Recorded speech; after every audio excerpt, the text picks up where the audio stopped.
ধান ভাঙার এই মেশিনগুলো দিয়ে এমন সুন্দরভাবে যে ধানগুলোকে ভাঙা হয়, তো চালগুলো ফ্রেশ হয়, এক পাশে পড়ে যায়, আর যে কুড়াগুলো আছে আর কি তুষকুড়া, ওইগুলো এক পাশে পড়ে যায়। ধান ভাঙার এই মেশিনটির দাম কত, অথবা প্রতি কেজি ধান ভাঙতে কত টাকা নেয়, তো সবকিছু আজকের এই ভিডিওতে আপনাদেরকে বলতেছি। অবশ্যই ভিডিওটি শেষ পর্যন্ত দেখতে থাকবেন। Let's go.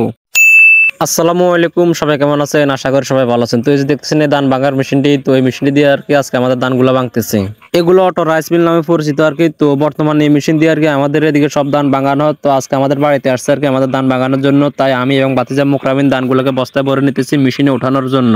এই বস্তা যেহেতু ধান ভরা হয়ে গেছে আর কি, তো এগুলোকে মেশিনে ওঠানোর আগে দেখতেছেন যে ডিজিটাল পাল্লা, তো এই পাল্লায় মেপে নিলাম আর কি কত কেজি হয়েছে। তো সবগুলা বস্তা আর কি এভাবে মেপে মেপে খাতায় তুলে রাখি, পরে হিসাব করা হবে।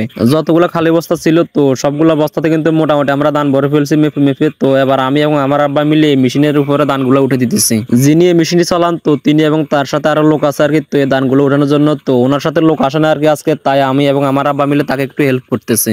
আর এইদিকে দেখতেছে নিজের চালগুলো একেবারে ফ্রেশ ভাবে পড়তেছে আর কি। তো কোনো এক সময় আর কি যখন এই যে ধান ভাঙার মেশিন ছিল আর কি, তো ওই মেশিনে ধান ভাঙার পরও কিন্তু তুষকুড়াগুলোকে আবার পরিষ্কার করতে হতো। মেশিন থেকে যে ফাঁসে চাউলগুলো পড়ে আর কি, তো ওই ফাঁসে আমরা একটা খাসি দিয়েছিলাম। তো ওই খাসিতে আর কি এক খাসি চাউল হয়ে গেছে। তো এবার আমি মাথায় করে নিয়ে আসছিলাম আর কি আমাদের ঘরে। তো দেখতেছেন আমাদের ফ্লোরে চাউলগুলোকে ঢেলে রাখতেছে।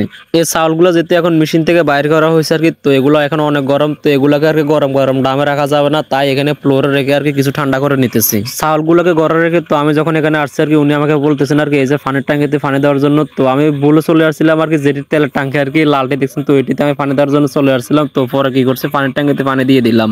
ধান ভাঙা প্রায় শেষ আর কি। তো দেখতেছেন এই যে যতগুলো ধান ছিল আর কি, তো সবগুলো ধানকে আমার আম্মা বস্তা ভরে নিচ্ছে। এই বস্তাটি আর কি মাপার পর আমার কাছে সন্দেহ মনে ছিল, তো আমি আবারও মেপে নিলাম। তো এখন যেহেতু সবগুলা মাপ হয়ে গেছে আর কি, তো সবগুলোকে দেখতেছেন খাতায় তুলে নিতেছি।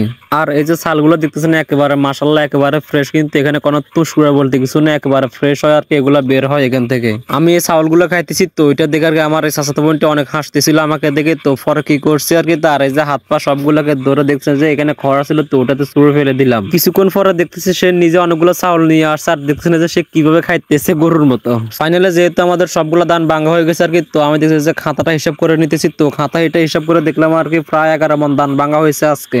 এই অটো রাইস মিল দিয়ে ধান ভাঙলে প্রতি ধান ভাঙাতে 100 টাকা করে নেয়। তো আপনারা যদি কেউ আর কি মেশিন দিয়ে ধান ভাঙাতে চান, তাহলে আর কি স্ক্রিনে দেওয়া এই নাম্বারে যোগাযোগ করতে পারেন ওনার সাথে।